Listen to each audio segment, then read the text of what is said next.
with you, man. Get the other record. Damn.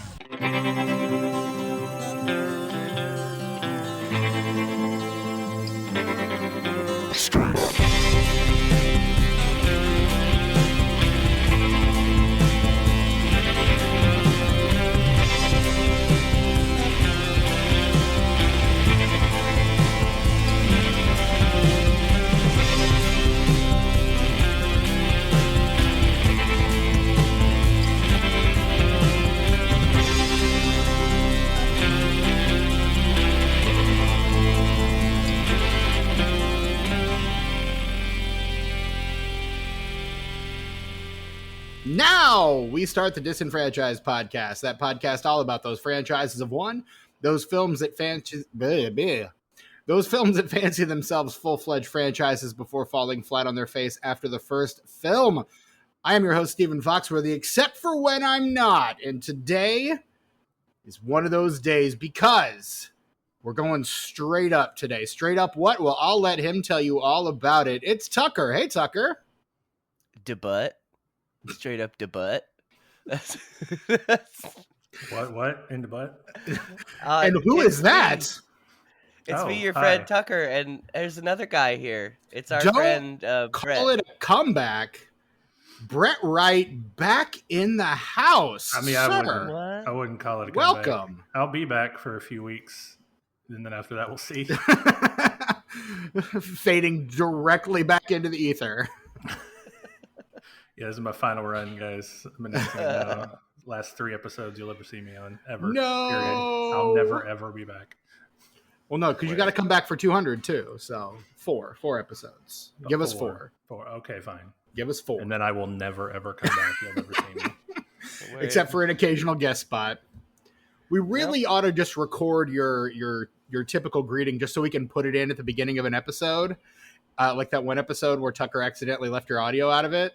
So we can put you in at the beginning of the episode and then just like not mention you at all. I'll put it on the soundboard here so I can just hit the button and be like, hello, Steven. Yeah. That sounds like a perfect idea because, I mean, it's not like a whole lot would be lost. It's most of my episodes. That is false and you know it. How dare you, sir? We could do a soundboard, though, with just like some general phrases where he's like, yep, oh, I agree. Yeah, me too. Oh, I don't know about that one. And then just pop them in there every once in a while just for funsies. Man, Ghostbusters is great. Yeah, exactly. There's one right there. There's one right there.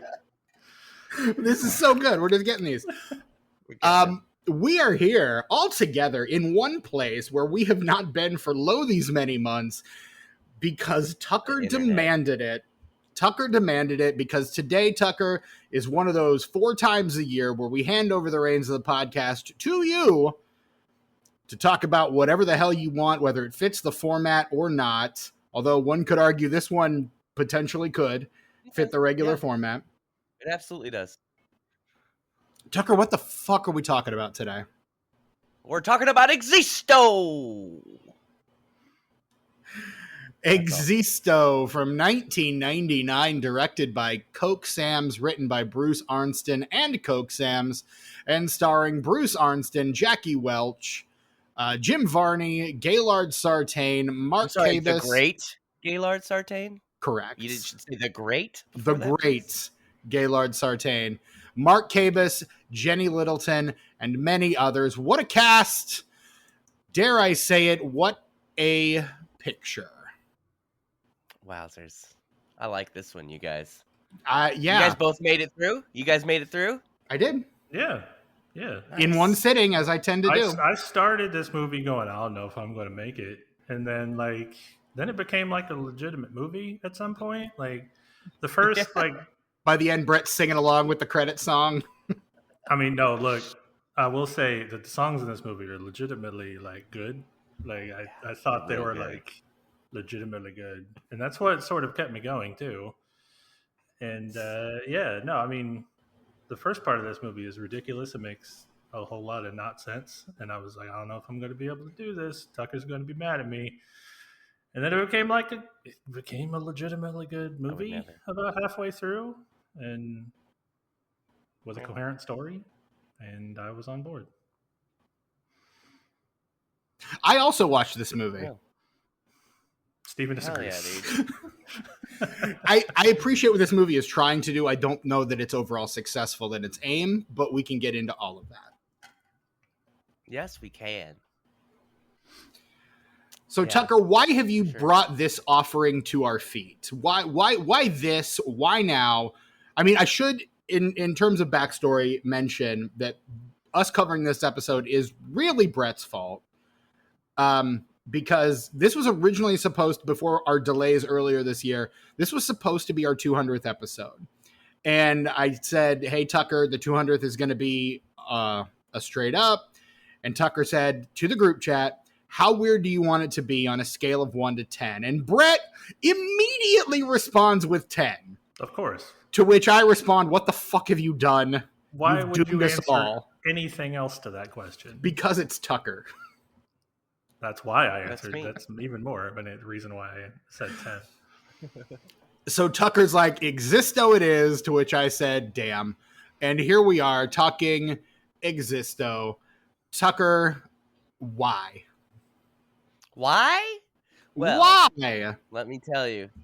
I've always been a big fan of Jim Varney from the time I was a wee boy until right this very second. And this is And when you I stopped being always, a fan? no, I'm continuing. Oh, okay. I used to be a fan, but I still am a fan, but I used to be too. Okay.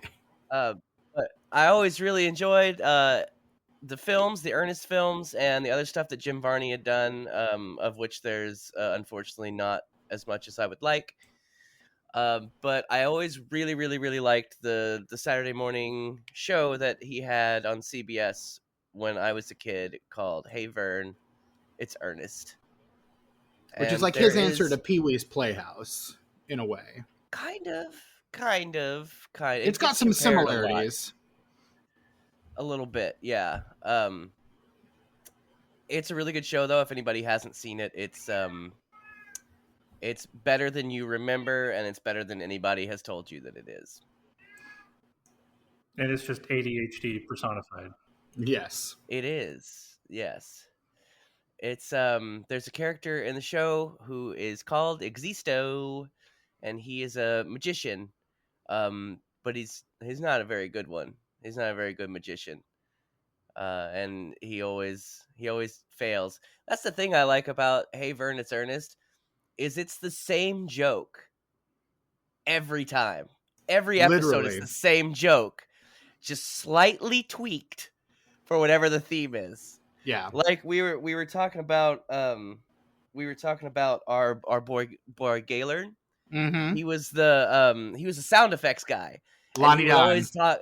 Yes, he would always talk long about this sound effect that he had to make, but it was always just making a fart noise with his hand every time. Mm-hmm. And he almost gets me every time. I'm like, oh, he's gonna do something different. Nope. Damn, you got me again. Nope. So- Just gonna be the fart sound again. So anyway, Existo exists in this cast of characters. Bruce Arnston, who's the guy who plays Existo, who created the character actually before the show even existed. He was one of the head writers on Hey Vern, It's Ernest. He did a lot of the music on the show. He even sings the theme song. That's your boy Existo singing the theme song. And he plays some other characters in the show as well. Most notable for me being my father, the clown. Mhm. He is the clown father. The clown father. It sounds like he's the head of organized crime. Clown organized crime. He's the clown father. Write that script. Get to work on that. Yes, please. Yes. Which I think that's one of my favorite concepts in Hey Vern, It's Ernest is my father, the clown. Because it's about this clown what marries this regular ass lady, and they have 2 childrens, and one is a regular ass children, and one is a clown children. And I just think it's a fantastic concept. Which is very much like that thing in sitcoms where you've got one child that almost perfectly looks like the mother and another that almost perfectly looks like the father. Like these 2 little clone children, which I think Solar Opposites mimics beautifully with the replicants. which is a very I fun haven't seen that spoof show. of that idea. It's fun. I've been told that I should see it, It's fun. but I enjoy it. I think maybe you told me I should see it. Should I still see it? Yeah. Yeah, season Okay. 5 just dropped. And All it's right. pretty good. I like it better than season 4. I'm sold. I'm sold. Yeah, but I just learned about this film, Existo. I learned about it probably 2 years ago. I didn't know it even existed. And I watched it and I was like, yeah, I'm really sad that I did not know about this before, because I'm thinking about all the times I could have watched it in between the time that it was released and now, which would have been about 9 years, because before it was on YouTube, you had to know somebody, get Right. a DVR or a bootleg VHS, like from someone who made the film. Yeah. It's because it's never been released on anything officially. Yeah. But yeah, that's why I brought it to you guys. You can spot a Tucker movie from a mile away. You really can. That's true. I can spot them as well, usually. You're the one who usually identifies them. Yeah. That's true. But then once you tell us about them and we watch them, we're like, oh yeah, this is absolutely a Tucker movie. Yeah, this makes perfect sense why this is the thing we're watching right now. And this is the second musical I've brought to Straight Up, which It is is. odd because musical is probably one of my least favorite genres, but some of my favorite films are musicals. In fact, my favorite film of all time is a mother effing musical. It is. A Disney musical at that. My least favorite genre of all time is the musical, because it's so easy to make a shitty musical. And there's so many of them. There are. There are a fair few shitty musicals, for sure. Which is, I think, picky. what makes the good ones so good. Oh, yeah. Dude, yeah. Yeah. Dude. Yeah. Why haven't we seen an Existo stage show, really, is what I want to know. Because our boys, he has a different thing now. Can I tell you? Wait, before... I've got a lot of backstory of this movie, so we should probably talk about, like, how you guys came across this movie and what your history with, maybe some Jim Varney stuff is, and then do the plot, and then I'll get into all this other shit, because there's a lot. I think I just told everyone my history with how I came across this movie. It was when Tucker's like, well, Existo it is. And I said, damn it, Brett, you doomed us all. Same, but like we're more going to get into our Jim Varney history. Let's be honest. That's true. I was an Ernest kid growing up. I will say, Ernest is one of the 3 fictional characters that terrified me as a child. Why? Because, well, one thing that really freaked me out as a very young child, and when Hey Vern, It's Ernest was on TV, I was 5. So still fairly young. The idea that someone in the TV could see me freaked me out. He's talking to you. Exactly. And that was his whole thing. Even the commercials he did, because Vern is the camera. So it looked like he was talking to me. And I'm like, I don't know who Vern is. Vern's not me. He's talking to me. I remember one time I was helping my parents set the table for dinner. Jim Varney came on the screen to sell like Sprite or something. I dropped the plates and ran screaming from the room. The other 2 fictional characters that scared the bejeebers out of me were Pee Wee Herman and Sweetums from the Muppets. So basically every rad character ever just scared the absolute shit out of you, Steven. Got it. Okay. Just those 3. Sweetums to a very small child is very frightening at first. Correct. I had my issues with Sweetums as a child as well. I outgrew all of those fears. But again, for Ernest and Pee Wee specifically, it was that talking directly to the camera thing. That I remember one time Pee Wee Herman I was watching Pee Wee's Playhouse. He ran up to the camera, looked down the barrel of the lens and said, nice pajamas, where'd you get them? And I was Saturday morning wearing pajamas, screaming from the room. Just, again, it freaked me out. So eventually got over those. And once I did, became a really big Ernest fan. Ernest Saves Christmas was on regular rotation in our house around the holidays, for sure. I was never allowed to watch Ernest Scared Stupid, but I did watch the rest.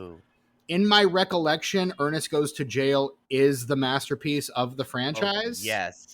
yes, because it shows off that Jim Varney can be more than just Ernest, because he plays the guy that looks like Ernest, and Yes. that guy I am legitimately frightened of. He's a scary, scary man. He's a scary dude, And real scary. I watched them up until, like, I even watched the direct-to-video releases, like Ernest Goes to School. I think I stopped at Ernest Goes to School.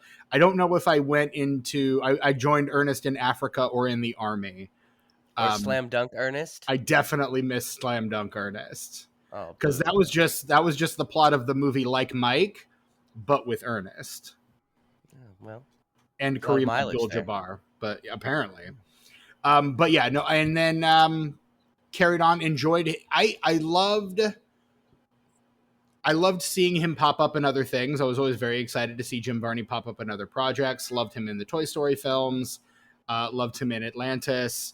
One of my favorite things that he does, which he does as Ernest quite often, is when he gets into that low register that he has, because he almost like vocally completely transforms himself, and he doesn't do it too often, so it always feels like a special effect when he does it, because it's usually way up high, real high up here, and then every now and again he'll drop real low, and I love it when he drops real low like that. Low when he wants to sound fancy, yeah, or smart. When he's saying something that he thinks is smart, yeah, he uses that voice. Yeah. And it's pretty much the voice he uses for Auntie Nelda as well, which is why I think that's my favorite Ernest character. Yeah. It's my favorite Ernest character too. Auntie Nelda. She's great. I like Dr. Otto as well. Yes, which I had no context Dr. Otto's for pretty cool. Until I went on a Jim Varney deep dive, and I still haven't seen Dr. Otto, but I recognize Dr. Otto, so I need to see that movie. Well, yeah, he's in the show, but yeah, he does have his own movie. It's not that good. Future episode of this podcast? Sure, I'm in. There you go. Why not? Yeah. Brett, what about you? Pretty much exactly the same, minus the whole being afraid of him at first. Because this just now just made me think that, like, I wasn't really ever afraid of things that I shouldn't have been afraid of when I was a kid, if that makes sense. I don't know. Like, you mentioned being afraid of, like, Sweetums and, Jim Varney talking to you. Like, I know other kids were afraid of things like that. I never was. I was afraid of legitimate things, like scary things. Like clowns. Like the troll in Ernest Scared Stupid. Yeah, I remember thinking they were a little scary. Yeah. Ernest Scared Stupid, fun story. The first movie I ever saw by myself. Nice. Yeah. Eartha Kitt's in that movie. And I don't really remember it. I haven't watched it in a long time. But it was my favorite Ernest film for a long time. Very on brand. Well, yeah, obviously. That shouldn't surprise anyone. Brett, when you do watch it again, you might notice, now that I'm assuming you've seen Killer Clowns from Outer Space. Of course. You might notice that the trolls look very familiar, because they are designed by and built by the same people, and they actually used some of the parts from the Killer Clowns in the troll. Oh. Future episode of this podcast, Killer Clowns from Outer Space? Future episode of this podcast, Ernest Scared Stupid. No. Double feature, double bill. No. Never added on this year. Well, no, none of the Ernest movies are connected, though. Yeah, but it's still a franchise. I guess. There's no shared continuity, though. I don't know. Yeah, I'd argue that too, Tucker. Like, come on. Like, if they could have easily made a sequel to one of them, and it could have spun off into its own franchise. Ernest Saves Christmas Again. But it's the same character in all of them, though. Slightly, I'd say they're slightly different universes, slightly different parallel universes, each one. Maybe he lives somewhere different each time. He has different friends each time. I just thought he was like a transient hobo man. I mean, maybe. I mean, we've done one for Star Wars. Predators. And one it's the same character, but we did an episode on it. because it's its own thing. Because those are legitimate spin-offs. This is just a continuation of the same franchise. But it's not. It is. Subtle but different. No, they're all different. Let's not get bogged down in this. We're going to be talking about it for hours. Let's get back on topic. Tucker's got to get to work, damn it. Ernest Scared Stupid, future episode of this podcast. My foot is down. Continue, Seconded. Brett. So is mine, no. I mean, I don't know how much my opinion still matters in this whole thing, but like... You sold most of your shares, Brett. I don't know. Yeah, Tucker bought you out and you let it happen. That's fair. That's fair. Look, that's fine. That's on me. Anyway, yeah, Ernest was great. I loved Ernest. Not as big in my childhood as probably like Pee-wee. I think I was a bigger Pee-wee fan because they are pretty much like idiot man children. Yeah, they would be friends if there were ever a crossover. Look at that. Now think about that one, the greatest crossover in history. I'd watch it. Oh yeah, me too. Yeah. Well, they're doing it in heaven right now. Happening up in heaven. Who would get on whom's nerves first? That's the question. That's the whole movie to be about that. Who cracks first? Who breaks characters? Like, all right, I can't fucking do this anymore. My answer is America. That's my answer. There you go. That's a solid answer. Yeah, it's a good one. That's pretty much it for my history, honestly. Because Nice. I didn't know this movie existed. Existo. Yeah. Existo. And I was only 4 when the show came out, which I mean, I did, at your recommendation for context, go and watch a couple episodes. I couldn't watch the whole thing. I just watched the first couple, yeah. Yeah, I could not do the whole 13 episode run. Not in one sitting, God. Not in one sitting, God, no. No, that's a lunchtime show right there. Honestly, yeah, I could see that. Episode a day. Yeah, like that I could handle. I was going to go crazy if I watched them all. Yes, you would. I might have come out the other side a different person had I done that. Yeah. No, Brett shows up in like a khaki cap and like a jean vest. You're like, whoa, what's happening, Brett? No! No! What have we done to you? And all of a sudden his camera's a fisheye lens. We never noticed it before. Like, starts calling us all Vern. yeah. Fantastic. What do you mean, Vern? Yeah, dudes. Yeah, that's it. That's it for me. Tucker, what about your childhood exposure to Ernest? I started this all out, man. I said I was a big fan back That's in true. the day. You did say that. And then I still am. What was your touch point? What was your introduction to Ernest? Well, I remember watching the show. I remember seeing Ernest Goes to Camp. I remember seeing Ernest Saves Christmas. I remember seeing Ernest Scared Stupid. And Ernest Goes to Jail. I don't remember what order I saw these in or what age I was when I saw them, but I saw all of those things as children. And as I grew older... As multiple children? It was one of those things, sometimes you grow out of stuff, but then like you come back to it for a sense of nostalgia. I've never outgrown Ernest. Like, it's always just been a solid straight line from my childhood to right now is my Ernest fandom. Nice. It does seem like he was like universal, a lot like Pee-wee. Like, you could enjoy him as a kid, but you could also continue to enjoy it as you grew up. It wasn't like, oh, this is only for kids. Right. There was something like the Muppets.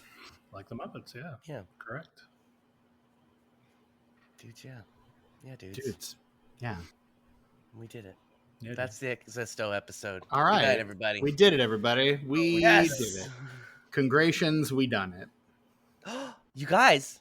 What? I know it's kind of early, but like I said, I got a lot of meat and potatoes to get into. Should we go ahead and do the plot? We haven't used that D6 of Destiny in a long ass MF in time, dude. It's true. We haven't. I put it in the bag, so now I got to fish in the bag for it. It's in the bag. It's in the bag. So you guys vamp. Tucker vamp for me while I fish this out of the bag. Blah, blah. Was that good? Keep going. Wrong vamp. Blah, blah, blah. Wrong vamp. Blah, blah, blah. Still? Any more? Do we need more? I'm trying to open the damn bag. Okay, well. I guess we're just going to edit all this out. Give us a topic. Yes, and a peanut is neither a pea nor a nut. Discuss. Zwei peanuts were walking down the Strasse. One was assaulted. Peanut. Oh. Did you get it yet, Steven? Damn! You still Damn! My fingers yeah, I'm are gonna not probably as have to cut all dexterous this as out. they were in my youth. Right, this is why you don't like tie up your dice bag. Why would It's you a tie rookie up a dice mistake. bag? That Yeah. is the, I live with Really? cats. I don't want dice all over the place. that's what the drawstring's for, dingus. Yeah. Word. You don't have yours in an old Crown Royal bag like the rest of us? He does, because I told him to. I literally nice. bought. I asked my mom for a Crown Royal bag just for this purpose Yeah, because my mom likes Crown Royal, but only the flavored one. So I think this is from like the a apple? salted. I think this is from like a salted caramel or caramel apple one. That's pretty cool. Let me know when your mom gets some apple. I'm gonna go hang out with your mom. Say hi to your mother for me. She's actually proud. There it is. Okay, fuck me. There you go. And now he has to dig through and find it. Just dig so loud. Steve, you know what, Steven? If you're not prepared, then we're all screwed, man. Because you're the guy. You're the guy who's supposed to be the organized guy. Ooh, I don't like being shackled with that responsibility. JK, I'm the organized one. So, so this apparently we're doing the plot in 60 seconds right now because Tucker hath mandated it, and what Tucker hath wrought, we all live with. This is the part of the show where we recount the one of us at the behest of the D6 of Destiny, since all three of us are here assembled. We'll recount the plot of 1999's Existo in 60 seconds or less. I have been assigned sides 1 and 2. Brett has been assigned sides 3 and 4. Which makes Tucker 5 and 6. I'm going to roll this D6, hopefully on a countertop so you can actually hear the roll. Tails. Fuck me, it's 2. Yeah! Fucking I hate A! my life so much. Fucking A. It's insane. I know I haven't been here for a while, but still, you assigned me the two most statistically common numbers, and you never roll them. I don't know how that works. You didn't roll them either, okay? I know. It doesn't make any sense. No, it makes no damn sense. But you know what? We got you for 4 weeks, so one of these days you're given the plot. Even if I have to no, I'm not going to make it up. The last time we made up something on the one of the counters, it worked against us horribly. We went to jail. Directly to jail. All right, so who's going to put 60 seconds on the clock so I can recount the plot? Shit. I'll do it. Okay, good. Because I did not want to. It's like you guys have never seen this or listened to this podcast before. Do you know how often when you say who's going to put 60 on, like we start talking about it, and we're going to do the plot in 60, and I forget to do it every single time. I forget to put 60 seconds on the clock until you say, will you put 60 seconds on the clock? I don't know why. 1 minute is the default time on my clock for this very reason. Well, good for you. I'm going to buy an egg timer. That's a good Yeah, idea. I've heard that before. I mean, look, that's a pretty solid idea. All right, Steve, your time starts now. Go. Okay, so George Bush's America still again. And conservative, basically Donald Trump's wet dream, or at least Project 2025 in full force. And underground art, like something out of Cabaret, ruled by Existo, is the penis swirling performance artist, is the guy of the day. But they have to take his stranglehold away from the art scene, and so they seduce him with Penelope, who's this good Christian girl masquerading as a weird artsy girl. He's immediately enamored with her. She's leading him to the path of conservatism, and then after he spins the bishop for her, yes, it's a euphemism, but also a very literal thing. He decides to kill himself, and and eventually he gets better, and it's over. He gets pootie tanged. There you go. Like Irene seduced Pootie Tang and took his belt. and then he gotta remember who he is and shit. Come back is and whip some ass.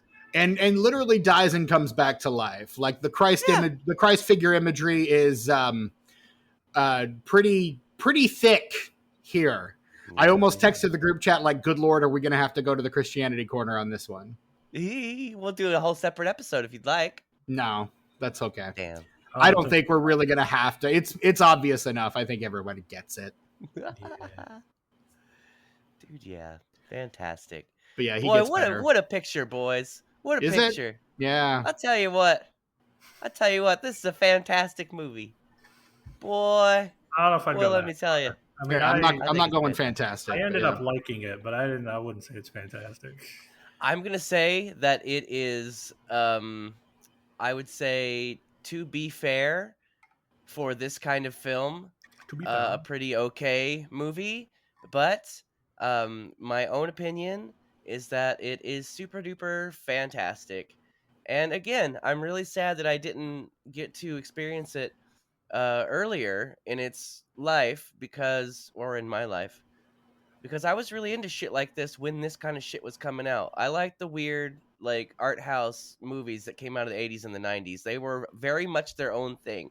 They don't make movies like that anymore, and they didn't before that. Like the late 80s through the late 90s, independent art house movies was his own fucking genre. Just weird ass shit like this, and like the 89 version of Dr. Caligari, Cafe Flesh, weird ass shit like that. They don't make shit like that anymore. Basically, all the upcoming episodes of Straight Up. I mean, a couple of those are on, yeah, probably, yeah. But and not even just like the weird ones. All the art house cinema kind of had the same kind of vibe, even if it wasn't something like this. Even what's that movie with Steve Buscemi where he's working on the independent movie set? I was just reminded what this was called. It doesn't matter. I'm just saying that even the ones that weren't super weird, they all kind of had the same vibe. It was a whole ass thing in those days, and it's a genre that's kind of died. I don't know if it should have died or not. Like, I'm okay with what we've got. I don't necessarily need any more.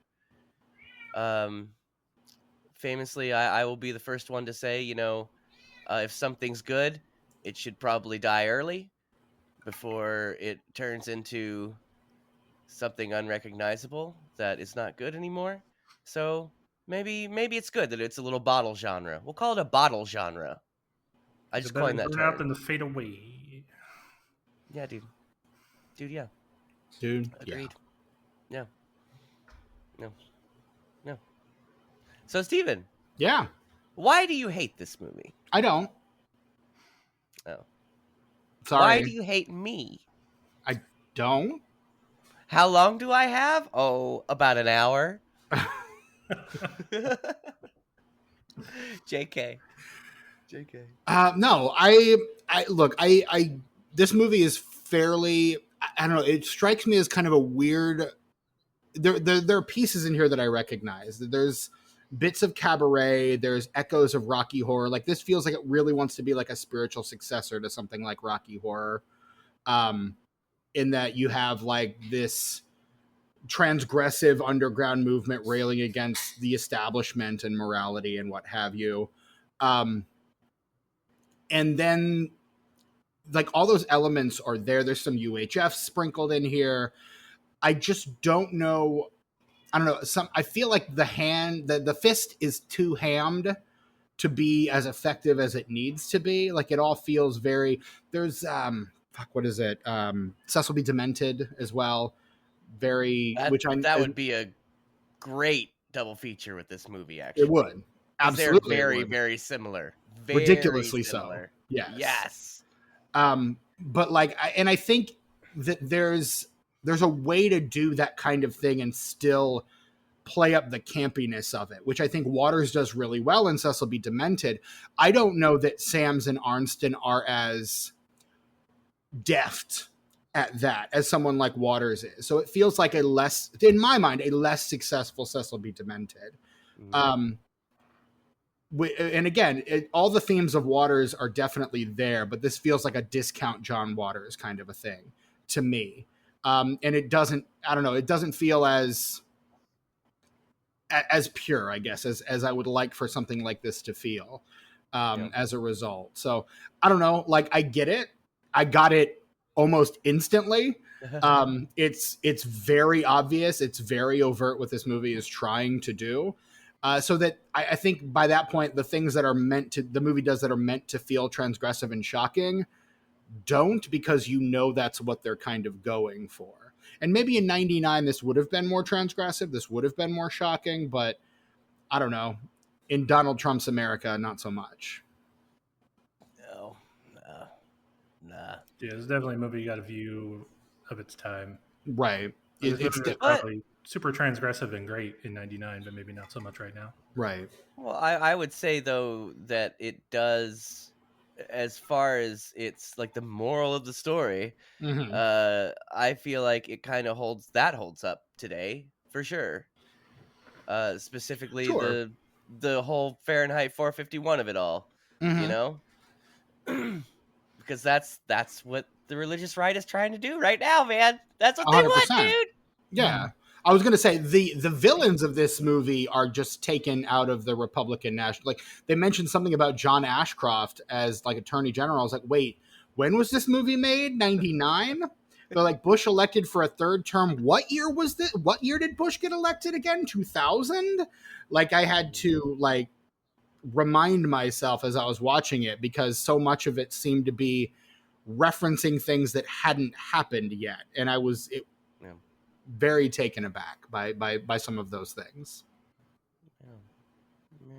Yeah. This was when they put this together, they wanted to do something that would not cost a lot of money, and something that they thought that all the main people involved could do well. Like with our boy Existo, he was writing all the songs. Well, he had a hand in writing all the songs because he is a musician first and a comedian / actor second. Right.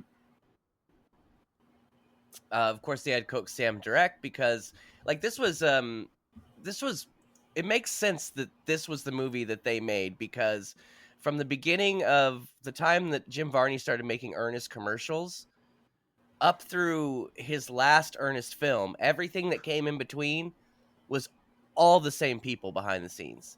You had the same sound guys, the same grips, the same fucking PAs. You had the same set decorators, same art directors. Everybody that was involved from the beginning continued to be involved. So to me, it made sense that they made this kind of movie, and why it works so well for me is that I feel like this kind of fires on all cylinders. For me, everything is very harmonious. Like, everything works well together. Now, I understand why Steven would say as a whole maybe it doesn't work so well.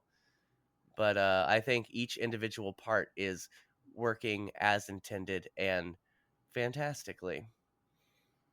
I'm not sure if I had a point, but I'm glad I said all those words.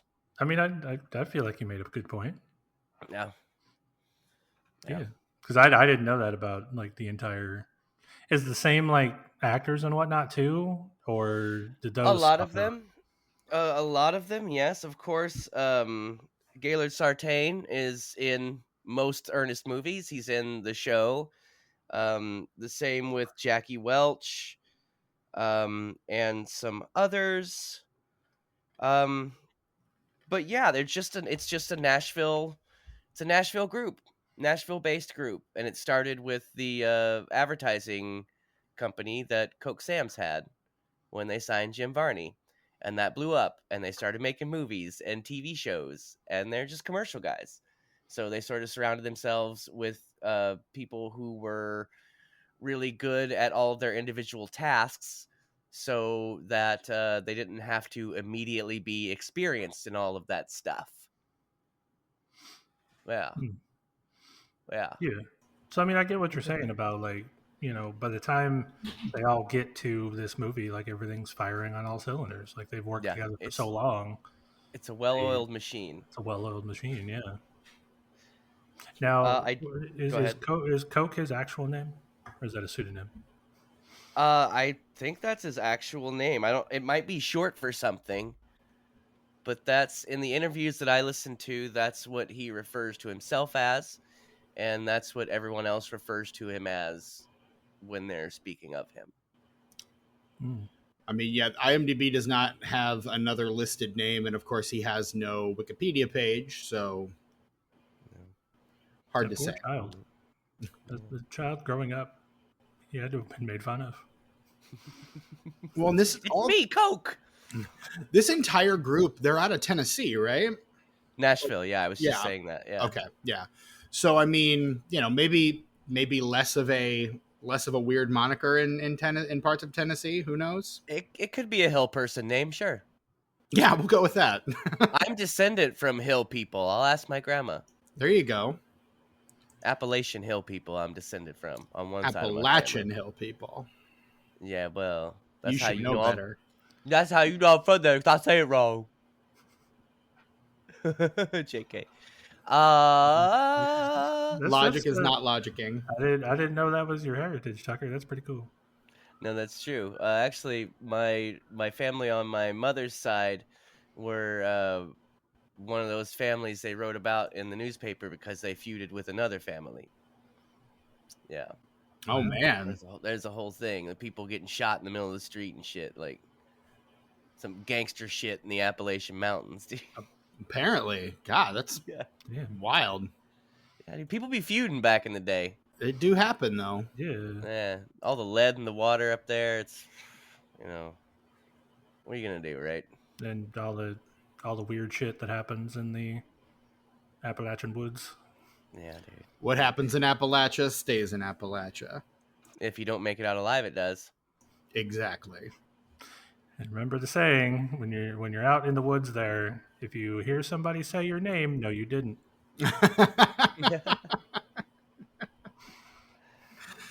Oh, yeah. I mean, this is, I think, the second and final feature-length film directed by Coke Sands. The first being Ernest Goes to School, the first direct-to-video release in that franchise.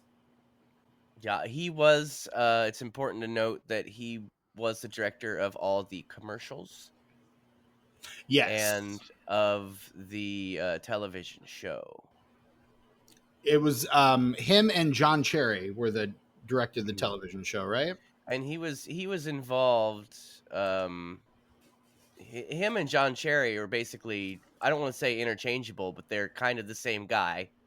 They work kind of as a team. So if John Cherry's directing, it's Coke Sam's is probably right there next to him. You know, and what I mean? I was going to say, John Cherry directed the majority of the Ernest films, and I think Coke Sam's was the producer on all of them. Yeah. So like that's just kind of their dynamic.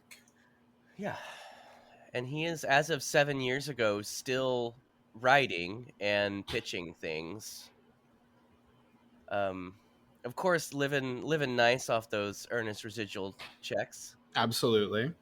I wonder, because he's producing like the faithful stuff, like the religious-y movies. Like he directed a Shonda Pierce stand-up. She's a Christian comedian. He produced Blue Like Jazz, which was like a Christian book.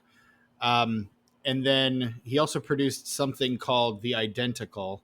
I don't know what that is, but it looks like one of the characters is Elvis or an Elvis lookalike. Yeah. And it's got Ray Liotta in it, so yeah, it does. Joey Pants is in this thing. Yeah, dude. Seth Green, Ashley Judd. Ooh, Ashley Judd. I miss Ashley Judd. So, man, you know what? I'm sorry. I hate to do a tangent on this episode because there's so much to talk about, but no, not a topic I want to get into. Never mind. It'd bring the whole podcast down. Yeah. We love you, Ashley Judd. Anyway. Yeah. Sorry, I Twin Peaks: The Returns, Ashley Judd. it's in my, and I just wanted to, but then I was like, oh, that's some really seriously fucked up subject matter, and I don't want to bring that onto this episode. No, you don't. I don't want to do it. I can respect that. He So also she produced a Michael W. Smith film called The Second Chance. Hell yeah, dude. So yeah, I'm wondering, or maybe that's just the only kind of stuff you can get production work on in Nashville. I don't know. I was gonna say it could be a regional thing. Or it could be a professional or a personal choice. Mm-hmm. I don't know. There. I know a lot of people who are, religious enough to where they would work on something like that, but they're not like crazy weirdos. They're just normal people Yeah, who would also make something like Existo given the chance. right. Which I mean, the villains in Existo are the religious weirdos. So That's true, but as we all know, not all religious people are weirdos. Just most of them. correct. Yeah. Or they're weird in different ways. Yes. Yeah. Yeah. I think it stands to reason the more sheltered one is within the confines of one's religion, the weirder it gets. That's true. That's true. Steven, care to comment? I just did with the thing that I said. Thank you. Oh, I guess. Yeah, I appreciate wanted you to comment on your comment, though. Oh, I said it because it is based on my lived experience. There we go. We got there. There it is. So Existo was Existo. a character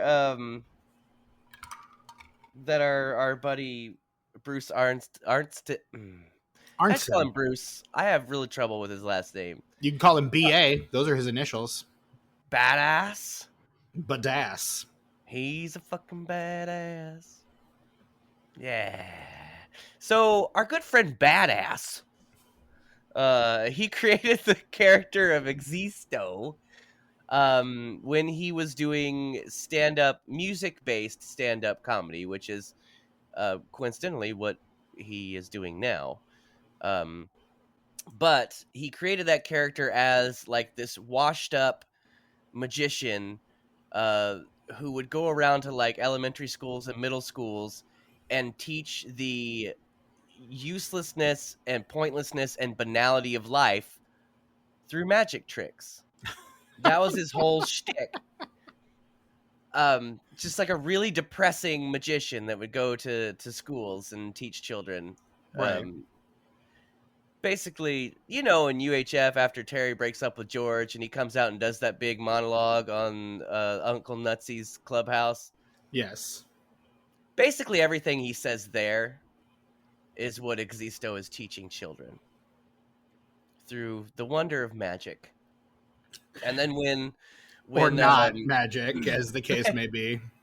When Coke Sam's and all those boys were like, "Hey, we're doing a Ernest show. We want you to write some songs on it." So he started writing some songs on it, and then he just kind of stayed in the writer's room and became one of the head writers.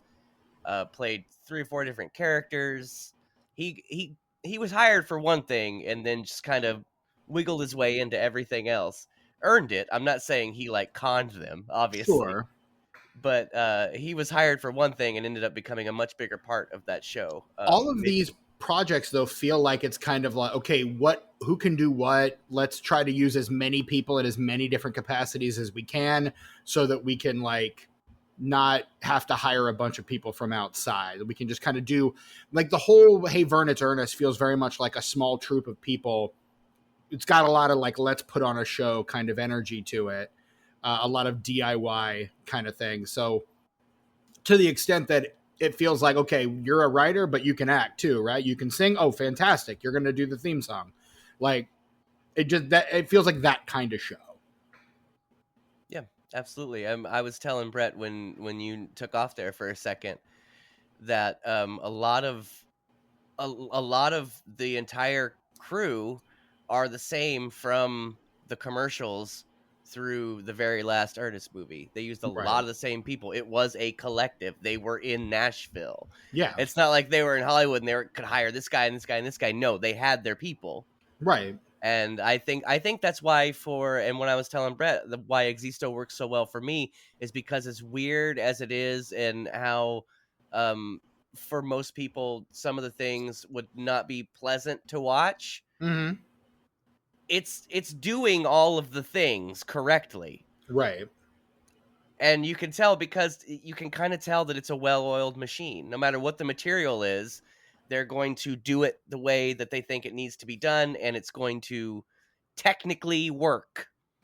There's a shorthand, there's a shared vision. Yes. Yes. Yeah. And a lot of those guys are still pals and stuff based on the interviews that I heard from 7 years ago. They're all still trying to work together. They're trying to do... Coke Sam's was trying to get a film made for our boy Bruce Arntsen's most recent act, which actually they haven't done any shows in a couple years, so they might have retired that. Is that the one they did on Conan, Doyle and Debbie? The Doyle and Debbie, yeah. Where it's kind of a send-up of... It's kind of a parody satire of country music and the culture of that, specifically from like Grand Ole Opry days where people were wearing the sequins and had the nice hair and everything. He's Doyle, and Debbie is the girl that plays Penelope in this movie. Yes. Jenny Littleton. Yep, but they did that for quite a while. There was an influx of music from them 4 years ago on their YouTube channel. And then our boy Bruce has been coming on the Instagram and the YouTube doing solo videos talking about things. So it makes me wonder if maybe that partnership has dissolved for the time being. Plus, I mean, they're getting up there, dude. Yeah. Like Existo is no spring chicken. Mm-mm. In the year of our Lord 2024. No. This man was born 1952. It's a year older than my father. Yeah, dude. Old as hell. Mm-hmm. What I'm trying to say. Correct. It's dirt. Old as dirt. Dirt. Yeah, dude. Yeah. Yep. Well. Yeah. So that's what that guy's doing, and that's what they're all doing, and they're all friends, and everybody's happy, and we're all having a good time. And the sentiment seems to be from everyone that they would like to see this get a release of some kind, maybe an anniversary release, since the momentum has just been so great since 1999, and technically it has. Because you go from no one knowing what the fuck it is, right, to at least like 100 people knowing what's up. We're talking about it on the podcast right now, so. But we are only the second podcast or anything like newspaper article, any sort of anything on this subject that exists. There's the one podcast, and then there's ours. We are part of two things talking about Existo on the internet. Which means it's entirely possible that the people that made it will hear this episode. That would be fantastic. And to people who are enjoying this episode, or actually even to people who think this fucking sucks, I got something for you. There's this other podcast called The Projection Booth. They did an episode on Existo about 7 years ago, and they have interviews with Bruce and Coke and the lady who's the production designer. And an interview with Jim Varney's nephew, what is the guy who wrote the biography on Jim Varney. And it's like almost 3 hours long. It's very informative. The interviews are really, really good, though Bruce's dogs won't stop barking, and that becomes a problem at one point. But I mean, like, we're barely even scratching the surface here. We don't have interviews. No. So we're just a couple dudes talking about how we think it's rad or how we think it's not rad. You really want to deep dive into it, that's the only place you're going to get. It's the only place you're going to get it. It's nowhere else it's not written or typed anywhere on the internet, only from the lips of the people involved through this podcast that came out 7 years ago. Are you going to hear these things? That will be in the show notes, by the way. We will be linking to that. And I highly recommend it to anyone who has any interest in this film or anything Jim Varney related, because they do end up talking about him quite a bit as well. Obviously, for obvious reasons. One might assume. Yeah, he's kind of the most famous person in that movie. He's the guy. Like, they all have careers because of him. Right. Yeah. Yeah. And then they took their little troop, which again, very reminiscent of the troop that you see in the film, and made a lot of stuff out of it to varying degrees of quality, but still, they And a did lot it. of different kinds of things too. Right. And like you said, very different, varying degrees of quality. I think, there's a little something for everybody in there. I tend to gravitate more towards the Disney Ernest movies Mhm. and the show and this film. But Right. yeah, there's a lot of stuff. This was actually, I don't know if this is true, but based on the interview with Coke Sam's, he claims that this was Jim Varney's last feature film performance before he died. Now, there were films that were released after this one that he was Right. in, but this was the last thing he filmed Which before is he got too sick to do anything. entirely possible, because I was going to say this movie does its festival run in 99, and I want to say most of the rest of what he does after that, with the exception of Daddy and Them and Treehouse Hostage, which also comes out in 99, are voiceover roles for the Toy Story and Atlantis franchises. So Yeah, dude. Dang, I had something really cool I was about to say and I forgot what it was. I'm Is sorry. it Jim Varney related? No, it's not your fault. I got lost in what you were saying. You didn't interrupt it. I was just so hypnotized by your rad stuff that you were saying there, Steven. Sometimes you just get lost in Steven's eyes. Yeah. If I'm silent for a long time, I'm just like I'm swimming in the pools of Steven's pupils. Just doing the backstroke, Those Whee! muddy brown pools that I call eyes. That's fantastic. I know what I was gonna talk about. So this film is technically not the same Existo as the one we see in Hey Vernon's Ernest. I was going to say, But how do we get from but- that to this? did we watch the same movie? Because they tell you right at the beginning he was lobotomized. Okay. He was arrested and lobotomized for being an artist. And so I think this movie for me only works if it is the same character. And I'd like to think that the character that Jim Varney plays is like, what if that could be like a lobotomized, pushed to the edge Ernest? We don't know. But I'll tell you, this movie's a lot more fun if you imagine the dude from Hey Vernon's Ernest, that Existo, becoming this other Existo and thinking them as one and the same. To me, that makes the film, which is why I don't know. The fact that they keep insisting that it's a different character it's a similar character with the same name. Man, that's not how you sell it, dude, because that's one of the most interesting things about this movie is imagining like this guy going from that to this. From kind of a subpar magician to a wacko Andy Kaufman on crank performance artist kind of guy. Yeah. Like Yeah. it's an interesting leap, and you're like, you have to watch Hey Vernon's Ernest for context. So I'm like, all right. So I watch it, and then I'm like, wait, why did I have to watch that? Because these guys are nothing alike. These characters are That's the nothing point. alike. And the journey, that imaginary journey that you've taken your brain and be like, damn, that guy was. And see, I was always talking about the standard cut and the festival cut. You were Standard always cut, talking about those. always. We can't get you Constantly. to stop, really. All I do is talk about that. So what I call the standard cut, because there's no other name for it, is what they put together for a potential home video release after the festival circuit. They Right. completely redid the beginning of the film. Instead of the voiceover narration, well, it's not really voiceover narration, but it's like radio broadcast or whatever, where they're talking about George Bush having his third term and basically giving you the lowdown on what's going on. Right. Setting up the world. That did not exist.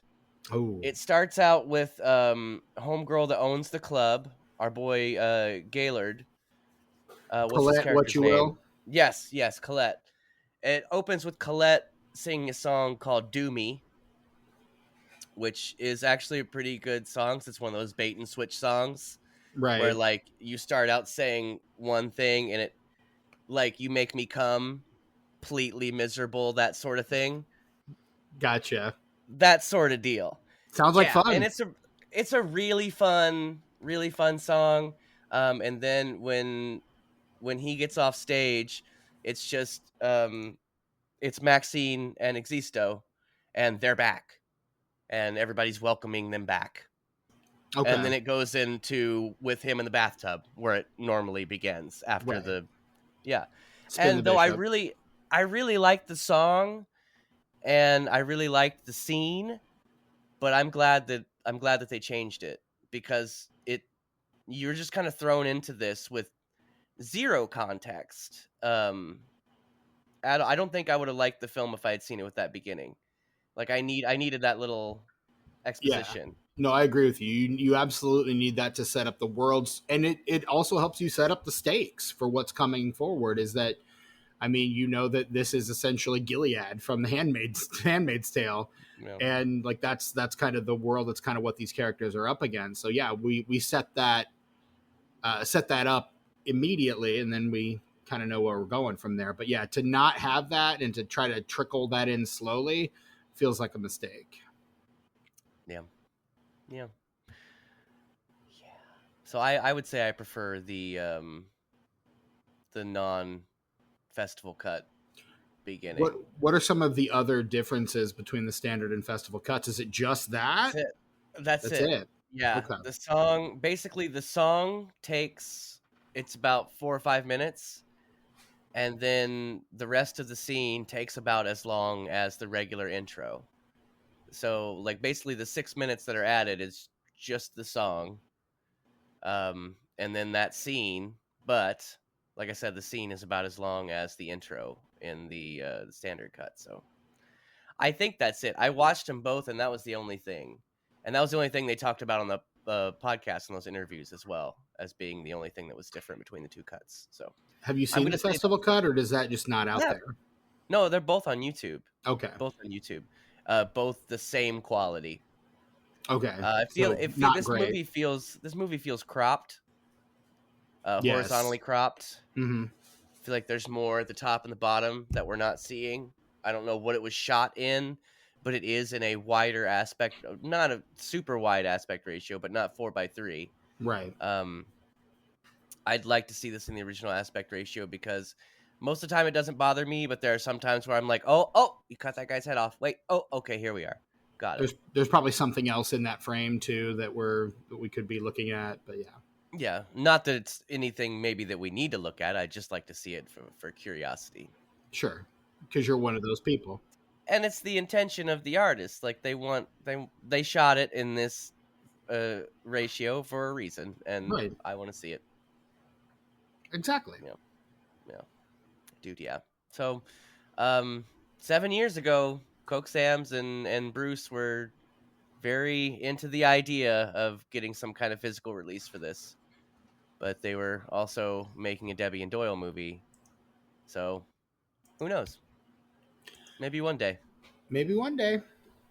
We're doing our part by spreading the good word. We sure are. Doing our level best in what we can, basically. Yes. Yeah, dude. We're doing Existo's work. Have you heard about our Lord and Savior Existo? Do you have time? Do you have a moment to talk about Existo? Which is really what you're saying constantly all the time anyway. Pretty much. Trying to get people to talk about these weird movies that you like. And hey, speaking of weird movies I like, this is one. And it's a quick 90 minutes, you guys. Like, this movie does not overstay its welcome. There's some weird shit in it, and there's a few times and a few songs where you're like, are they going to say that again? Yep, they said it again. Oh, they said it again. Oh, they didn't say it. Actually, that's perfect. Okay. You're not sure. There's some things in this movie that while they're happening, you're not sure about them, but when they're over, you're like, oh yeah, okay, I get that. I get it now. That's performance art. Like, that's the nature of performance art. So that makes perfect sense to me. Like, those elements, like he really got me. He really got me. He really got me. Like, yeah, okay. I mean, I get it, but also yes. Yeah, dude. I mean, that's what turned the movie around. When I went from like not being sure about it to like into it, was the whole scene where like they're treating it like a real war. Like Mm-hmm. Oh they're yeah, speaking like it's an they're actual doing the war, but it's scenes. Yeah, they're out there doing the doing scene. scenes in the front Yeah. lines. Yeah, exactly. That I was like, this is clever and really hilarious. Yeah. We're doubling and tripling parts. I'm playing this. Like, yeah. Yeah. Then he gives him the monologue to bring him back to life. I mean, it's basically, I mean, that scene reminded me of every community theater I've ever been a part of. Because there's very much that, like, okay, you've got to do this. You're playing these 4 characters. Okay, this is going to be a really quick change for you. Like, because that's kind of what theater is. It's all about logistics and like figuring that shit out. So it kind of like a battle, but I've never done any of the like socially conscious theater stuff to where I've never done like the theater happenings or the performance art shit like that. That's not really my scene. But there are people that do that and they take it very seriously. And this feels very much a piece of what that kind of thing is. And then, that stuff happened a lot in like the 60s and 70s, art as protest. We still see it to a lesser degree now. Now protest just takes the form of protest. I think now people are more likely to destroy art in protest.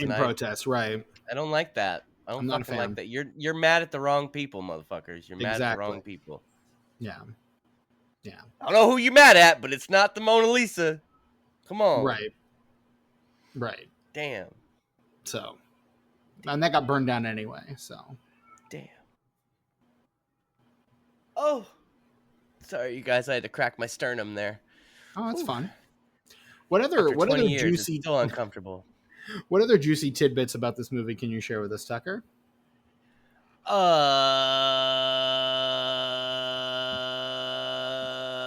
the well run dry? Are you out? I'm gonna say this is Tucker's performance art right here. See, the thing is like a synapse has to fire and like put me on a path. You can't just be like, "What's the thing about this movie?" I don't know any things about this movie until I connects to something else. I'm like, oh yeah, that thing from the stuff. The budget was less than $1 million, and it's all on the screen. They were actually, well, no, I'm saying they were talking about that. They're very proud of it being under $1 million because I think it does look like an indie movie, but it doesn't look cheap. I don't think it looks cheap. I think the sets look great, costumes look great. I don't think it doesn't look like a micro budget film. I wouldn't even say it really even looks like a low budget film. No. And that goes back to what I was saying before about all these people working together for so many years that they don't need a whole lot of money to get that shit done because it's a well-oiled machine at that point. Right. And I mean, that's where the shorthand comes in handy. And I mean, there are things you can do like to help the budget along and to kind of meter those things. And if you know those tricks and you're working with people that know those tricks, you're very easily able to navigate those. So much of it is just stuff people don't know. Like there's more that a lot of people don't know that if they're experienced, you've got all these tricks and tools in your arsenal and you can figure this stuff out. It's that guerrilla filmmaking from Cecil B. Demented kind of thing. Yeah, they shot this in 3 weeks. Oh, wow. Weeks. That is impressive, actually. A lot of it was first take, and not because they were in a rush, not because they didn't have money, but because, like I said, well-oiled machine, man. They know what they're there to do. Everybody knows their part. Everybody's on point. It gets done. And I think that's pretty impressive. There was something I wanted to say about, gosh, what was it? I did have another thing. Budget, 3 weeks. Oh, I think because he sticks out the most as probably the most accomplished member of this cast, I would like to talk about Gaylord Sartain, if we could. Maybe. Yes. Can we go We through him a brought little him bit? up on a recent episode, I feel like. And I don't remember which episode that was. My I feel like we awakening talked to him about as an him. actor. Sorry, Steven, I didn't mean to step on you. I thought I had a moment there. That's my bad. My awakening to him as like a serious actor was very odd because as a child, I just remembered him from the Ernest movies and the show, playing various different characters, especially with his cousin Bobby. Or brother Bobby, or whatever relation Yeah. Bobby was to him in that particular moment. Yes. Co-worker, Yeah, Bobby and Chuck. Bobby and Chuck. And then as I grew older and started getting into film, I watched some of these classic films that you're supposed to watch because you like movies, Mm-hmm. for reference, obviously. And he's in so many of them. Yeah. So many. Yeah. Like, you go through his filmography, it's just like, oh shit, he's had banger after banger. He's There for a while, and you wonder uncredited. what he's doing. Go ahead. Go ahead. Because I was going to say, go on a you wonder- tear. Okay, no, good. And I can't wait for your tear, but you wonder what he's doing in a movie like this. And, good transition, the reason he's in a movie like this is because he was part of the same comedy troupe as all the people that are in this movie. Right. And essentially all the people who did all the characters in the Ernest shows and movies. Yeah. So let's talk about his filmography. Let's do it. 24 episodes of Hee Haw right off the bat. Dude, yeah. Yes. As Sheriff Orville P. Bullmoose, for those of you who remember Hee Haw. He is uncredited in Robert Altman's Nashville, widely regarded as one of the best films of the 1970s, as Man at Lunch Counter. He plays the Big Bopper in the Buddy Holly story, that's the Gary Busey. Gary Busey, yes. Yes, the one with Gary Busey. So yeah, he's the Big Bopper in that. Smokey and the Good Time Outlaws in 1978. He is also uncredited in Carl Reiner's Steve Martin starring seminal masterpiece, The Jerk. He's in Francis Ford Coppola's The Outsiders. He's in that comedy. In The Outsiders. I mean, everybody's in the fucking Outsiders. Ralph Macchio's in The Outsiders. Come on. Yeah, he is. Get the fuck out of here. Sure is. Better Scott Baio, Ralph Macchio. He's in All of Me. I think it was this where we were talking about him. The comedy where Lily Tomlin possesses Steve Martin. I feel like you brought this up. Oh, you haven't seen it? No, okay, maybe you didn't. It must have been on one of those other podcasts you're always recording, Steven. So many. Mm-hmm. He's on an episode of a TV show called 9 to 5. He's in The Big Easy as Chef Paul in 1986. Ernest Goes to Camp, of course, in 87. Saves Christmas in 88. Mississippi Burning, also in 1988. Yeah. He is a fucking scumbag in that movie. I mean, Hackman, Defoe, Sartain. Francis McDormand in that movie as well. Fucking A. The same year he was in the Hey Vernon's Ernest. Hey Vernon's Ernest. This is his 1988. This is his 1988. He is in a movie called The Moderns as a New York critic. He's in Ernest Saves Christmas, Mississippi Burning, 13 episodes of Hey Vernon's Ernest, and a short film called Harry the Dirty Dog, where he plays an uncredited role as painter. Like, that's what an 88, really. Do you think that he was teaching the Foley guys on Mississippi Burning the trick? You take the meaty part of your palm, you wrap it around your face, and blow. Every time. In 1990, he does his last Ernest movie, goes to jail. And then he does The Grifters in 1990. 91, he does Fried Green Tomatoes. 92, Stop or My Mom Will Shoot. I think Fried Green Tomatoes was the first thing I saw him in that wasn't an Ernest movie because my mom really likes that movie. That would track. I was like, oh, it's Chuck. Look at that. 94, he's in Getting Even with Dad, the Macaulay Culkin Ted Danson movie. Wagons East, also in 94, John Candy's final film. Mm-hmm. Open Season, not the animated one, something in 1995. The Spitfire Grill in 96. He's Big Daddy on the Simpsons spin-off Showcase episode in 97. It shows up in the Steven Seagal film The Patriot, not to be confused with the Mel Gibson film The Patriot. And also in 99, he is in a future episode of this podcast, The All New Adventures of Laurel and Hardy in For Love or Mummy. Oh, I cannot wait. There have been so many years that's been on my list and I've never gotten to it. Well, So I'm really excited about that one. we'll have to pencil that in next year. Yes, please. And then he's also in he's in The Replacements, which is a movie that got a lot of play in the Foxworthy house because my dad loved that movie. If I could interject one you missed that I have a personal history with, I understand why you didn't mention it because it was just a TV movie. Right. Pirates of Silicon Valley was about right. the rivalry between Bill Gates and Steve Jobs. Yep.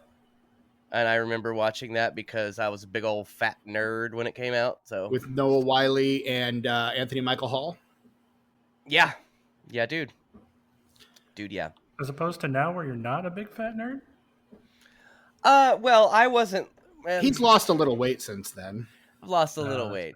Yeah. I shed a few That pounds. was more of a metaphorical fat, not a literal Yeah. one. But okay. Yeah. No, my metabolism didn't start slowing down until my mid-30s, so I was a skinny-ass nerd for a long time. What's that like? Metabolism, what's that? Yeah, what the hell's that? I'd give you some if I still had it. I would gladly accept it. And then the last movie he's been in is Elizabethtown, Cameron Crowe's Elizabethtown. But before that, motherfucker's in Michael Mann's Ali. Michael Mann don't play. Mm-mm. He knows when you need somebody, that's who you call. That's it. He's seen Ernest movies. He knows. He's seen Mississippi Burning. He knows. Yeah. But no, what an incredible talent. I always admired his comic timing, and it doesn't surprise me that he was able to turn in performances in a lot of dramatic films as well, because comedians tend to be able to do both. Well, I think that everyone that's in specifically the TV show Hey Vern, It's Ernest has that same level of talent, and that's why it works so well, because it's silly. It's so stupid and it's so silly. Right. But it's so fucking good because of the way it's presented, because the way it's performed. It makes it endearing and hilarious if you're a kid or an adult. Right. It speaks to everyone, basically, is what I'm saying. Some universal humor, some humor with universality. Dude, yeah. But yeah, Gaylord Sartain. Know the name and dig the work, because he's real good. And apparently he's still alive. I thought he was dead. No, he's just retired, I think. That's fine too. He's still I'm into kicking. He's not done anything since 2005, so my assumption is man is retired, which Yeah. fine. Deservedly so, Yeah, I'm fair. sure. Let the man rest. Yeah. He deserves it. He's done a service to all of us. He has. He actually does his own singing in the Buddy Holly story too. He performs Chantilly Lace in the Buddy Holly story. Yes, he does. Yup. Just looking through some of his other credits here. It's too bad they cut his song out of Existo. I wish they would have found a better place to put it, is what I'm saying. Right. Because it's really, really good. And I would, if you guys have any interest at all, it's just like 5 minutes. I would recommend just clicking on the festival cut. It's the first thing that happens in the festival cut. Check that song out. It's really, really good. It's really fun. And he knocks it out of the park.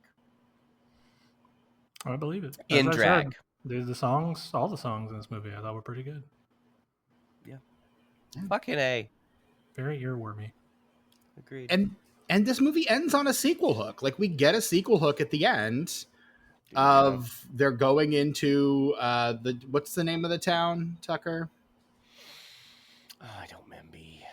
It's I don't know. sorry. It starts with an S. That's the only thing I remember. I've only seen this movie 5 times in 2 years. Which so is- I don't remember. Which is 4 more than Brett and I have seen it.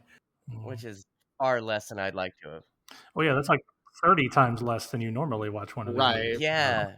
It's just because of the quality of the transfer, it makes it difficult for me to want to, because like every time after I saw it the first time, I just want to see it in its original aspect ratio, a good scan of it that doesn't look and sound like shit. I just want to experience this film the way it's supposed to be experienced. So every time I want to watch it, I come to a crossroads.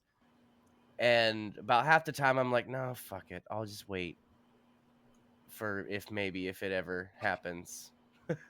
And then a couple weeks later I'll be like, yeah, that's never going to happen. I should probably just watch it. Yeah. I mean, probably not.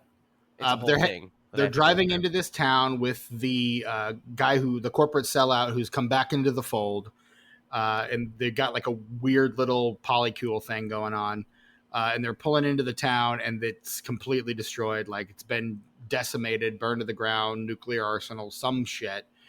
And yeah, then it, Existo in Spragueland or whatever it was called, unincorporated Spraguetown or whatever. I don't remember. Yeah. But yeah, like that could have been a sequel. You could see it seemed like they were definitely setting up for some continuing adventures of Existo in the land of conservatism. But yeah, it didn't happen. Solid name for the sequel. Existo in the land of conservatism. Yeah. As far as I know, that's the last time that the character Existo has existoed. Which makes sense. I mean, when Sacha Baron Cohen did his movies with his recurring characters, he pretty much stopped doing them after. Yeah.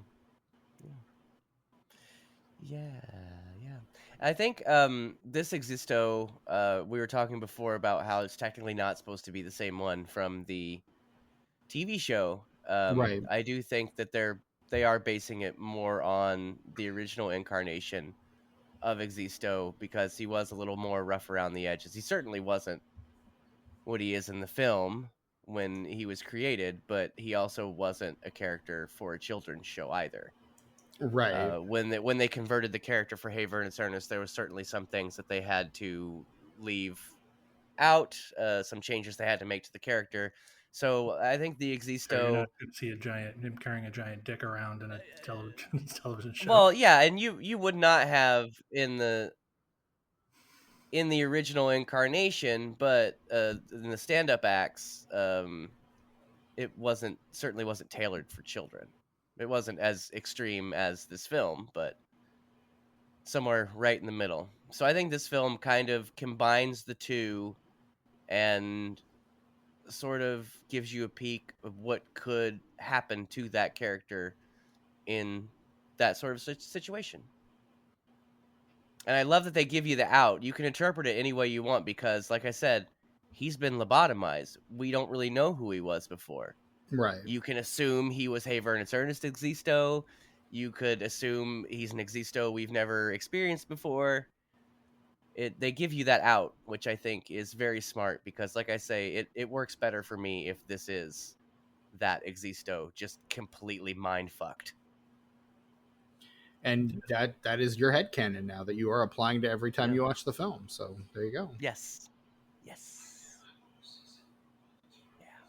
Good times, you guys. I subscribe to that. Yeah. So Existo began its festival run September 17th, 1999. Did not open wide at all, but we're going to do the box office for that weekend anyway. Number one at the box office, Martin Lawrence, who is short, but not Martin Short, in a little film called Blue Streak. Oh, I like that one. I had a feeling that Luke Wilson's in with that Luke one. Wilson. Yeah, it feels like a Tucker movie. It's real. I love the concept of that film, and it's not a good movie. It's not, but it's so funny. It's so funny. Oh my god, it's hilarious. Yeah. In second place, my favorite actor of all time, working with director I legitimately do admire, For Love of the Game. Yeah. I would call that one of Raimi's worst. I'd say one of, but yeah. In third place, The Sixth Sense. The Sixth Sense. What if there were more than 5 senses? What if there was a sixth sense? In 7 weeks, it's grossed $213 million. That's a lot of $1 million. A hit is what we call that. In fourth place, down from number 1 the week before, Stigmata. Yeah. Wow, Stigmata. What a drop. Cool. Right? Cool. Sunk like a stone. Yeah. I want to say, yeah, if you saw that movie, you understand why. It lost half its box office gross in that second weekend. Fair. And then in fifth Sucks. place, A Stir of Echoes. Ooh, that movie's good as fuck, though. It is. It is pretty good. I've not seen it. Kevin Bacon. I was going to say, watch that's it right Kevin now. Bacon, though. Kevin Bacon. I just plan the rest of your day out. Creepy horror movie. It's good. Okay. Yeah, dude, it's real good. It's good. It's a Chicago movie, too. Hey! Like, Chicago is a character in the film. Hey! One of Like they those turn kind to of it and they go, oh, hey, Chicago. No, you know what I mean. Rounding out the top 10, you've got in sixth place, Runaway Bride, where Julia Roberts is a runaway bride. A bride who runs away. Yep, she sure does. In seventh place, future episode of this podcast, The Thomas Crown Affair. Oh, the Pierce Brosnan one? Yep, with Rene Russo in that. In eighth place, movie by a director I absolutely love, and honestly, an underrated gem, Bowfinger. God, I love Bowfinger. Oh, yeah, that's a good one. It's Bowfinger, so good. Frank Oz's Bowfinger. In ninth place, another McTiernan film, 2 McTiernan films in the top 10 this week, The 13th Warrior. With Antonio Banderas. What if Beowulf, but with Antonio Banderas? And then in 10th place, Mickey Blue Eyes. What if the eyes were blue? That's a Hugh Grant movie. Yep, where he marries James Caan's daughter, and James Caan is connected, as it were. Isn't he always? I feel like he always is. This Typecast movie that guy. grosses $12,000 at the box office. Oh, boy. Domestic box office gross $12,175. To be fair, was never actually released theatrically, only taken around to film festivals. And a lot of the ones they thought they were going to get into, they did not get into. Like, this movie was made for Slam Dance. Did not get into Slam Dance. Yikes. Yeah. Nobody wanted this movie. Nobody. And so because there are no critics scores on this, there's no tomatometer score on this one at all. So no critics consensus. I will say the audience rating on Rotten Tomatoes is, Tucker, you'll be excited to know this, 89%. Yo, Steven, people fucking love this movie. Of the 12 people that have seen this movie, you're like one of only 3 that did not have a favorable experience. I didn't dislike it. Again, I just think it's very ham-fisted. People really like this movie. It also does not Existo on Metacritic either, so there's no Metascore there. But it is on Letterboxd. However, Tucker, not enough, just like last week, just like the dead one last week, not enough overall ratings for there to be an aggregate score. There's only one fan of this movie on all of Letterboxd, and it is S. Sandrigan, Sandrigon, is the one fan this movie has on Letterboxd. So there you go. I'll bet with Letterboxd being what it is, the ratings that it does have are probably pretty high, I think. I will say, so the highest rating here is a 3.5 or a 3-star. 3-star rating is the highest at 14 3-star ratings, which counts for 25% of the overall ratings. There are 9 each 3.5-star ratings, which is 16%, and 4-star ratings. So 9 each of those, 16% each. 7 2.5-star ratings and 5 9% ratings. You mean 9 5 9%? 9 5%. No, 9% 5-star ratings. Sorry. Okay. I was like, I'm trying to figure out I don't know what the fuck you just said, little kid. But you're special. But you special. But you reach out. I'm gonna help you. So that's what we've got. Brett, out of 5 possible stars, how many are you granting to Existo? I gave it a 3. I fell into the common, I guess, apparently, the common consensus. I gave it a 3. Tucker, how about yourself? Well, I as much as I do love this movie, I recognize it is something that is pretty much tailor-made for my tastes. So I do have to view it objectively, and because of that, I have to give it a 4. Okay. It's a 2.5 for me. That's fair. Like, nothing over the top, nothing grand, but yeah, I mean, I thought it did what it did fine. I just wasn't overwhelmed by it, but yeah, It's ham-fisted. You needed a turkey fist, maybe a nice corned beef fist. It's too much ham in that fist. too much ham. Too much ham. Or maybe another pork product, a sausage fist. Maybe. I don't know. That's still kind of heavy. Mm. Maybe a nice prosciutto fist. How about some fucking salami fist? How about that, Steven? Slap you with some salami. Why does Salami Fist sound like a band name? Because it is now. That's our new band, Brett. What do you play? I honestly, I don't really play anything. I'm probably Skin flute. singer. Probably a singer, if anything. Okay. All right. Okay. We'll have you sing, Brett. Yeah, I don't really want to play the skin flute. Sorry. That's another name for a penis. We're aware. Yeah. Just in case you didn't know. To our listeners, in case you didn't know, that's what he's bouncing around on the pogo stick. That's supposed to be a dick, you guys. What? Yes. Yeah. And they're all singing out of vaginas. They sure are. Yes, Hey, Vern, you ever heard what a skin flute is, Vern?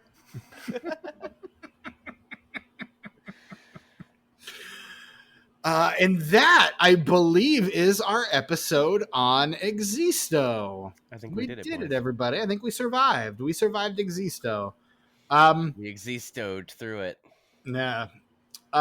Is Existo an homage to Rene Descartes' cogito ergo sum, sum ergo existo?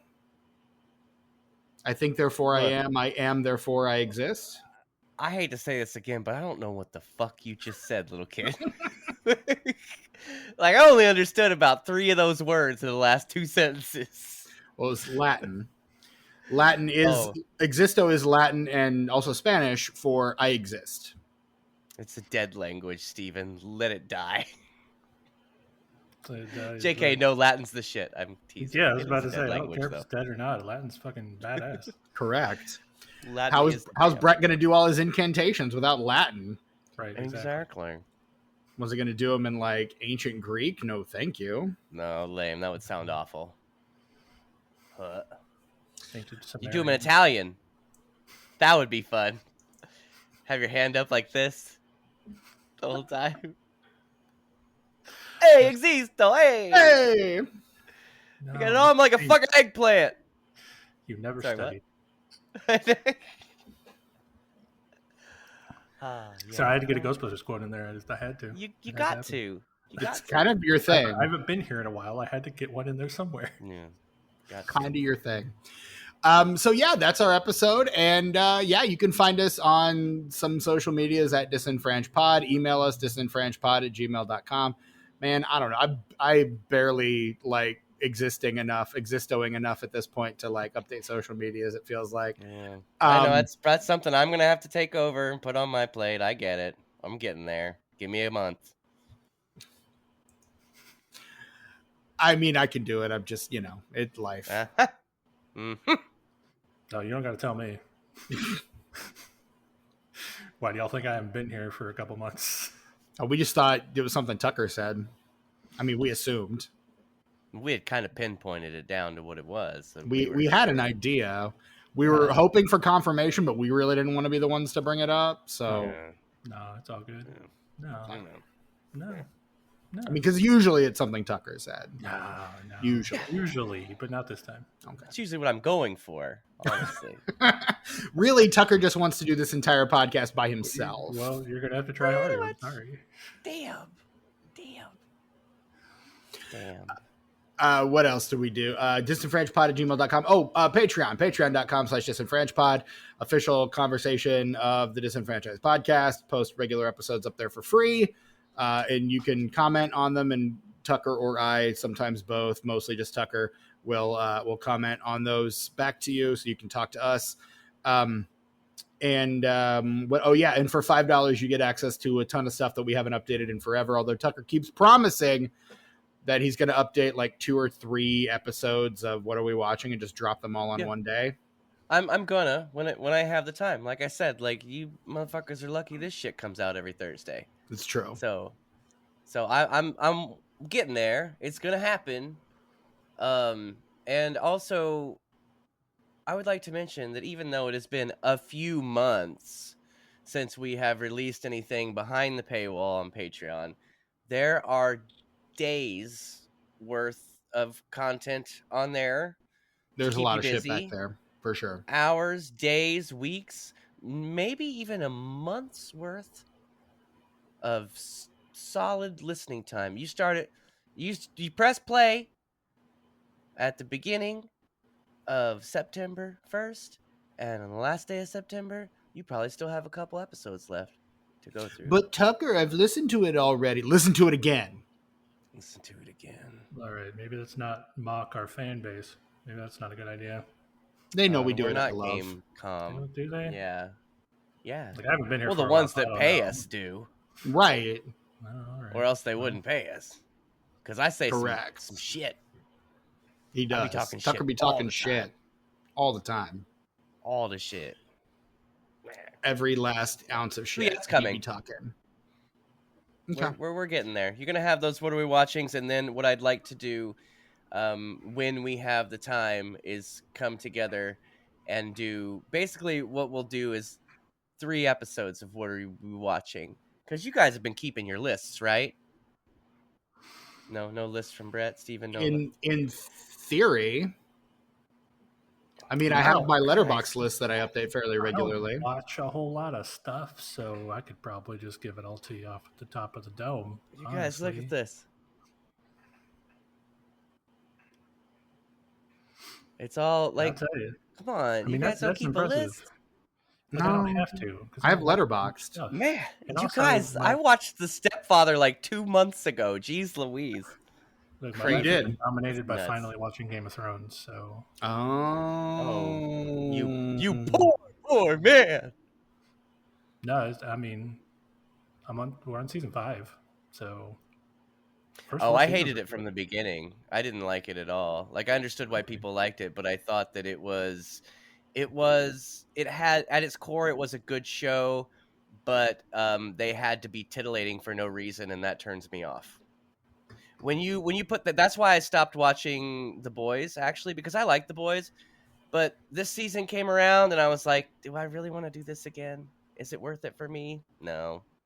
That's how Game of Thrones was. Like, they had some good shit, but like, you don't need to be excessive with that shit when it's not necessary. And I can tell when it's not necessary because I get bored. You know what I'm saying? Sure. I mean, it did seem to lessen. Like, by season 4, there's not a whole lot of that anymore. Yeah, well. So it stopped being as egregious. I'm not a prude.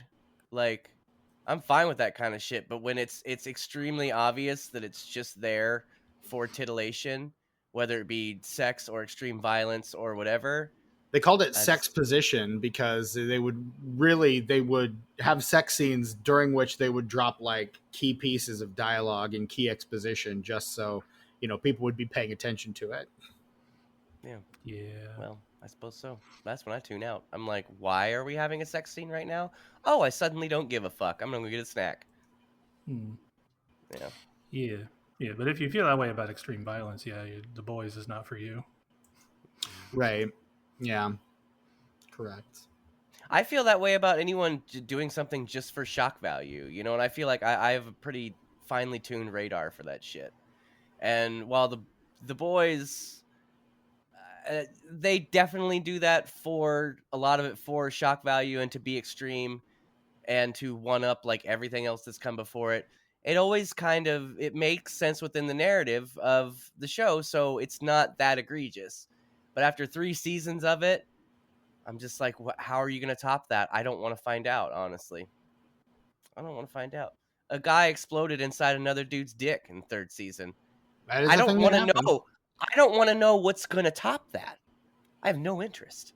I mean, No interest. There's They one do thing it. in season 4 that immediately comes to mind. The They top do, yeah.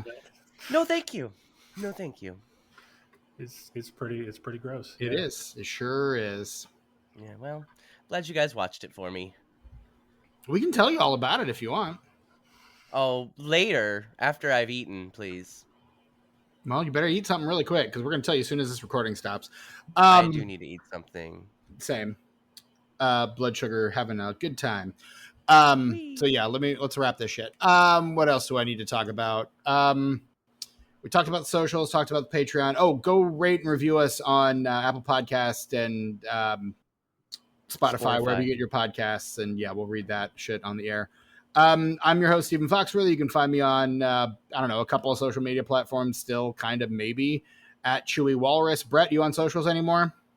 I'm on Instagram, but like I don't ever post anything. Sometimes I do. Brett likes my Instagram postuses. I do like your Instagram posts. And if you post an album that I know, I usually make some sort of comment.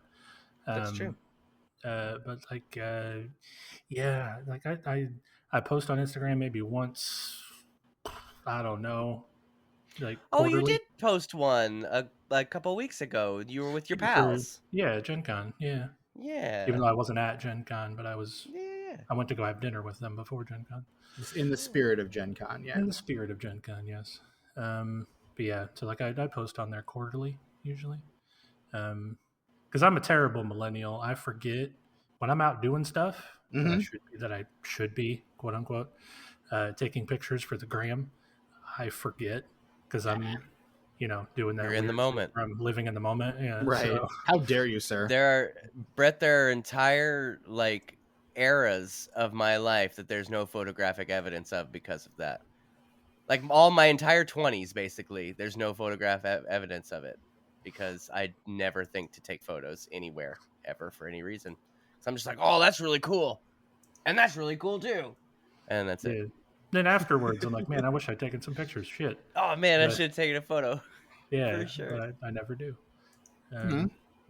Yeah, like to give you an example, I don't think there's really any photographic evidence of me and Ash together as a couple, which is like we just don't take pictures of ourselves or when we're out doing stuff. Yeah, but yeah. So I mean, I don't know. Instagram, it's us_Warlock. I'm on Letterboxd, the same name. I update that regularly whenever I watch a movie. it's true. So Yeah, dude, go follow that Letterboxd, dude. yeah. And Tucker, what about yourself? Well, I used to have a Letterboxd account, but it got Too political? No, they destroyed my account, and I never figured out why. Because I never commented on anything. I liked some stuff. It may have been like some instance where like maybe someone got a hold of my account and was doing some fuckery. Because the thing is I also never logged into it. So if someone was fucking with my shit, I would never know because I never logged into it. Ever. Oh, that's fair. Yeah. But I just got an email from them one day, and it'd been months since I'd even opened the damn app, and they're like, "Oh yeah, we shut your account down, so fuck you, bye." I was like, "All right, well, I didn't really maybe due to disuse." I was like, "I didn't even like you motherfuckers anyway. Can't fire me, I quit." Bitch. But I'm on Instagram and YouTube at Ice909. That's ICENINE, the number 0 and the number 9. Also, I don't know if anybody noticed, well, at least 9 people did. There was a new post on Tuckmarks this week, you guys. Can you believe that shit? Yeah, dude. I still got one of my. I still got. What's that? Long-awaited update. Yeah, and I got another one in my pocket too. I still got that one from Jimmy. I need to punch up. It's just I was using that cup to drink coffee the other day because it's starting to get a little chilly, and yeah, Yeah. Yeah. I took a picture of it and sent you all the business. Or I sent my social media manager all the business. Coordinator. Oh, cat's out of the bag. Ooh. Whoa. Pay no attention to the man behind the curtain. No, pay no attention to Steven. What? No. Yeah, you guys. So yeah, go to Tuck Mugs. This is a brand new post. I actually ate soup out of a mug yesterday, a new mug, but Mm. the world's not ready for that mug yet. You Not didn't take ready. any pictures because you were living in the moment. Yeah, eating my vegetable soup with penne pasta and my grilled cheese sandwich. Yeah, Grilled dude. cheese. I like Good that. soup. Yeah, dude. Soup is good. Soup is Good life. Ooh, I'm hungry, you guys. I gotta be working an hour. Then let's wrap this up. We're waiting on I you, already man. did. All right. Tuck Well, then in that Tuck case, underscore mugs. that's all we've got. That is our episode on Existo. That is straight up number 4. Don't forget, Straight up. Tucker, are you going to remember to put the straight up image there with the Paula Abduls? Probably not, but I'm gonna try real hard to remember. Okay. I thought maybe mentioning it during the episode might help. I can put it in the show notes if you want. $5 says Maybe. Tucker doesn't read this and therefore doesn't put in the Paula Abdul picture. Who gets the $5 though? Me. I get the $5. Where's the- Oh, sorry. Okay. All right. You've earned it. Hell yeah. Yeah, well. All right, that is our episode on 1999's Existo. Until next time, for let's just say what we're doing next week, because next week is in honor of Tim Burton's Beetlejuice in theaters. We are revisiting we're revisiting Beetlejuice, but with Tucker this time. Beetlejuice. So Beetlegeist. yeah, we're doing our Beetlejuice Redux next week in anticipation of going to see Beetlejuice and covering it for this podcast when it drops in theaters that week. So stay tuned for that. In the meantime, yeah, this has been the Disenfranchised Podcast. For my co-hosts Tucker and Brett Wright. Until next time, I don't know, just keep on existoing, I guess. Fucking A. Fucking A. Fucking A. Fucking A. Fucking A. Fucking A.